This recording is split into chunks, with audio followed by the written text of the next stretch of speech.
뉴스투데이입니다. 올해 경기 불황과 저유가 기조 속에 국내 산업 기상도에 먹구름이 드리웠는데요. 그나마 여수산단 석유화학업계는 긍정적으로 전망되긴 했지만 주 수출국인 중국의 성장세 둔화로 지난해 같은 실적을 기대하기는 힘들 것으로 보입니다. 김종태 기자입니다. 최악의 2014년을 보냈던 GS칼텍스는 지난해 흑자로 돌아섰습니다. 지난 한 해 매출액만 28조 3,300여억 원으로 2014년에 비해 28% 정도 줄어든 데 반해 당기 순이익은 9,700억 원에 이르렀습니다.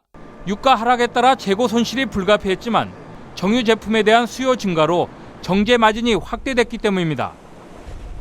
LG화학과 여천 NCC 등 유화업계도 지난 한 해 유가 하락만큼 에틸렌 등 생산 제품의 하락폭이 크지 않아 나름대로 선전한 한 해로 평가받고 있습니다. 이 같은 상황에서 중국과 중동 석유화학 업계의 신규 투자가 주춤해지면서 올해도 수출 전망이 그다지 어둡지 않은 상황입니다. 하지만 중장기적으로 봤을 때 중국의 성장세 둔화와 제품 자급률이 높아지고 있는 점은 지난해와 같은 수익을 힘들게 하고 있습니다. 특히 산단 업체별로 기초 유분과 합성 수지를 생산하는 업체는 그나마 사정이 나은 편이지만 합성 원료와 고무는 부정적인 전망이 우세합니다. 유가 하락 지속, 세계 경기 침체로 여수 국가산업단지 주력 산업인 석유화학 산업의 생산 수출이 지속적으로 감소세를 보일 것으로 예상됩니다. 특히 정제 마진폭 하락과 기업들의 영업이익, 매출액은 작년만큼의 실적을 기대하기는 힘들 것으로 전망됩니다. 산단 업체들은 연초부터 업체 간 합병과 사업 다각화로 돌파구를 찾기 위한 발빠른 움직임을 보이고 있습니다. 최악은 아니지만 그렇다고 밝은 전망을 제시하기도 힘든 국내외 상황이 석유화학 업계의 고민을 깊게 하고 있습니다. MBC 뉴스 김종태입니다. 호남 민심을 놓고 한판 승부에 들어간 더민주와 국민의당이 이번 주부터 본격적인 공천 경쟁에 들어갑니다. 현역 물갈이와 전략 공천 등을 놓고 치열한 삿바 싸움이 예고되고 있는데 결과에 따라 지역 민심 향배도 결정될 것으로 보입니다. 한신구 기자입니다. 지난주 20대 총선 공천시청을 마감한 여야 각 정당이 이번 주부터 후보자 평가에 들어갑니다. 더민주는 이르면 오늘부터 면접이 시작되고 더욱이 광전남 일부 선거구에서는 현역 등 후보들의 경쟁력에 대한 여론조사를 실시하고 있는 것으로 알려져 예비 후보들이 바짝 긴장하고 있습니다. 당이 분열돼 있고 하기 때문에 후보들의 가치관, 정치적인 철학 이런 것도 중요하겠고요. 특히 현역 1차 컷오프, 이른바 하위 20% 대상자 통보가 임박해졌고 이번 주 안에 광주의 전략공천 대상지를 확정할 것으로 알려져 낙하산식 공천 여부 등에 대한 당내 파열음 등 후유증도 예견되고 있습니다. 지난주 광전남에서 67명의 공천을 신청해 평균 3.3대 1이 넘는 경쟁률을 기록한 국민의당도 이번 주 공천 일정을 확정할 예정입니다. 공천 자격 기준과 시행세칙 등이 정해지고 본격적인 공천 절차에 돌입할 경우 호남 물갈이 여부를 놓고 현역 의원과 정치 시민 사이의 갈등이 커지면서 중대 국면을 맞을 것이라는 분석도 나오고 있습니다.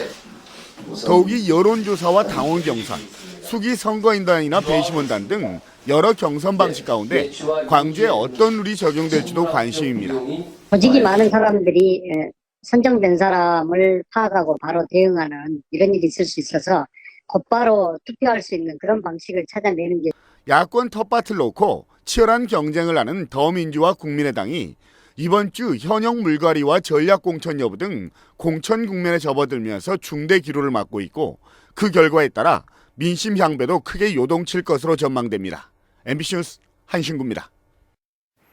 지난 20일 광양 지역에 내린 분지는 서해상에서 유입된 미세먼지였던 것으로 조사됐습니다. 광양시는 지난 20일 오전 광양 지역을 중심으로 내린 낙하 분진에 대해 현장 조사와 환경과학원 예보를 종합한 결과 서해상에서 유입된 미세먼지가 전남 동부권과 경남 하동, 남해군까지 광범위하게 퍼진 데 따른 현상으로 보인다고 밝혔습니다. 광양시는 어제까지 광양읍과 중마동, 광영동과 금호동 일대 현장을 방문해 시료 채취와 청소 작업을 벌였으며 미세먼지 주의보를 발령할 수치에 이르지는 않는 수준이었다고 전했습니다. 어제 오후 4시 25분쯤 고흥군 금산면의 한 주택에서 지체장애를 앓고 있던 61살 김모 씨가 숨져 있는 것을 가족이 발견해 경찰에 신고했습니다. 발견 당시 김 씨는 몸에 화상을 입은 상태였으며 김 씨가 있던 방과 사용하던 전기장판도 일부 불에 타 있던 것으로 알려졌습니다. 경찰은 전기장판 과열로 불이 나 김 씨가 연기에 질식해 숨진 것으로 보고 정확한 사망 경위를 조사하고 있습니다. 오늘 정월 대보름을 맞아 전남 동부 지역에서도 다양한 세시 풍속 행사가 열립니다. 오늘 오후 순천시 구암마을에서는 주민들의 안녕과 화합을 기원하는 용수제가 열릴 예정이며 서면 지본마을 등에서도 당산제와 농악놀이 등 민속놀이가 준비됩니다. 어제 오후 2시부터는 여수시 웅천 요트마리나 광장에서 여수시 문화원이 주최한 정월 대보름 달집 태우기와 민속놀이 한마당 행사가 열려 참가 시민 1000여 명이 흥겨운 한때를 보냈습니다. 우리 음식의 기본인 장. 옛부터 선조들은 음력 정월에 담그는 장을 으뜸으로 생각했다는데요. 정월이 다가기 전 전통 방식으로 장 담그기에 한창인 마을에 다녀왔습니다. 김진선 기자입니다. 아직 바람이 찬 음력 정월. 만반의 준비를 마친 주민들이 마당으로 모였습니다. 겨우내 잘 숙성된 메주를 꼼꼼하게 씻어냅니다. 수십 년 동안 해왔지만 최근 전통장을 찾는 사람들이 많아지면서 수위마저 잊었습니다. 우리들은 한 40년 되었지. 보람이 있지. 맛있게 하니까. 천일염을 체에 걸러 물을 붓는 방식으로 정성스레 소금물을 녹여냅니다. 항아리에 가득 채운 뒤 날달걀을 넣어 동전 크기만큼 떠오르면 적당한 농도. 입맛으로 맞추고 엽전을 띄워보던 어른들에게 배운 명의는 수십 년을 거쳐 이 같은 전통 방식을 지켜왔습니다. 이 정도 되면 딱 맞습니다. 네. 그래갖고 이제 여기다 메주를 담아서 이제 이걸 퍼부어요. 잘 말린 메주를 차곡차곡 쌓아 소금물을 붓고 숯과 고추까지 띄우면 남은 건 기다리는 일. 직접 콩을 재배해 전통 방식으로 장을 생산하고 있는 이 마을은 매년 7억 원의 매출을 올리고 있습니다. 이렇게 옛날에 어르신들이 너무 영리하셔. 옛날에 어르신들이 이렇게 잡아놓은 거 보시면. 그래서 아무리 시대가 바뀌어져도 이 장 담는 것은 안 바뀌어진 것 같아요. 사계절 내내 대량으로 장이 생산되는 요즘도 수백 개의 옹기가 가득한 한옥마당에서는 정성 가득한 정월장이 익어가고 있습니다. MBC 뉴스 김진선입니다. 여수시가 쾌적한 환경과 아름다운 경관 조성을 위해 주민 스스로 마을을 디자인하는 디자인 마을 가꾸기 사업을 공모합니다. 접수 시한은 다음 달 21일부터 31일까지며 여수시 평가위원회가 응모된 사업의 필요성과 공익성, 현실성 등에 대해 평가를 실시합니다. 여수시는 최종 선정된 3개에서 5개 마을에 총 사업비의 10% 자부담을 원칙으로 마을당 1,000만 원에서 2천만 원까지 사업비를 지원할 예정입니다. 광양시가 앞으로 5년간 광양읍을 포함한 읍면 지역의 원도심 활성화 사업에 314억 원의 사업비를 투입합니다. 광양시는 1995년 도농 통합 이후 인구 감소와 상권 침체 현상이 빚어지고 있는 광양읍 지역에 모두 100억 원을 투입해 한옥 주거단지 조성과 상가 재생 사업 등을 벌이기로 했습니다. 이와 함께 농촌 중심지 활성화 사업으로 옥곡면에 80억 원, 진상면에 60억 원 등 국비 140억 원을 포함해 앞으로 5년간 200억 원 이상을 투자할 방침입니다.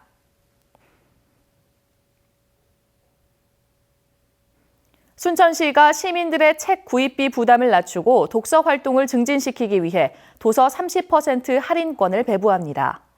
순천시는 지역 내 지정서점 14개소에서 도서 30% 할인권을 배부하며 시립도서관 도서대출회원증 소지 시민 누구나 올해 새롭게 선정된 200종과 2015년도 선정도서 200종 등 400종을 할인된 가격으로 구매할 수 있다고 밝혔습니다. 순천시의 좋은 책 구입비 지원 사업은 시가 20%, 지역 서점이 10%를 지원하는 사업으로 시민들의 책 구입비 가계 부담을 줄이고 영세한 지역 서점의 이용을 늘려 지역 경제 활성화에도 효과가 있을 것으로 기대됩니다. 지난해 고흥 지역 농림어가의 총소득액이 전년에 비해 다소 증가한 것으로 나타났습니다. 고흥군은 지난해 지역 내 농림어가의 총소득이 전년에 비해 3% 증가한 5,348억 원을 기록했으며 연소득 5천만 원 이상의 고소득 가구도 2,600가구로 조사됐다고 밝혔습니다. 또 수출액은 전년 대비 6.2% 상승한 4,133만 달러로 유자차가 전체의 74%로 가장 많은 비율을 차지한 반면 미역과 김은 2%대에 그쳤습니다. 광양시가 시민 5명을 선정해 전기자동차 구입비와 충전기 설치 비용 일부를 지원합니다. 광양시는 친환경 자동차의 보급 정책의 하나로 전기자동차를 구입하고자 하는 시민 5명의 신청을 받아 자동차 구입비 1,200만 원과 충전기 설치비 400만 원을 지급하기로 했습니다. 지원을 희망하는 사람은 시청 홈페이지에서 신청서를 다운받아 전기자동차 판매점에 접수하면 되는데 신청자가 5명이 넘을 경우 다음 달 중에 공개 추첨 방식으로 대상자를 선정합니다. 여수시가 각종 재해 피해를 예방하고 어민들의 안정적인 어업 활동을 위해 재해 보험료를 지원합니다. 여수시는 올해 모두 2억 3천여만 원의 사업비를 들여 재해보험에 가입한 1,000여 척의 어선에 한해 어선원 보험은 선박 톤수별로 본인 부담금의 최고 20%에서 4%까지, 어선보험은 35%까지 지원합니다. 여수시는 이 같은 보험금 지원으로 여수 지역의 어선 재해 보험률이 전국 평균 7%의 2배를 뛰어넘는 16%에 이르고 있다고 밝혔습니다. 전국 2,700여 곳의 해양수산시설을 대상으로 안전진단 활동이 진행됩니다. 해양수산부는 안전사고 예방을 위해 오는 4월까지 전국 낚시어선과 여객선, 항만, 항로 표지시설은 물론 수산물 도매시장, 공공청사 등에 대해서도 안전진단을 실시할 예정이라고 밝혔습니다. 특히 이번 안전진단에서는 지난해 발생한 돌고래호 전복 사고를 계기로 13명 이상이 이용하는 낚시어선에 대해 민관 합동 전수점검이 이뤄질 예정입니다.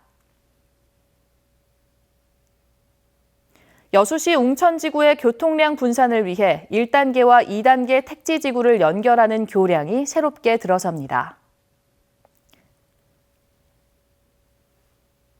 오늘 시정은 깨끗해서 저 멀리 건물까지 또렷하게 보이는데요. 어제와는 달리 잔뜩 흐린 하늘로 출발하고 있습니다. 정월 대보름인 오늘 종일 이렇게 흐리겠습니다. 또 오후부터는 제주와 전남 남해안 지방에서 비도 내리겠습니다. 따라서 오늘 아쉽게도 이 보름달을 보기는 어렵겠습니다. 밤부터는 곳곳에 눈도 내리겠는데요. 중부와 전북 지방을 중심으로 3cm가량 눈이 쌓이는 곳이 있겠습니다. 내주셨습니다.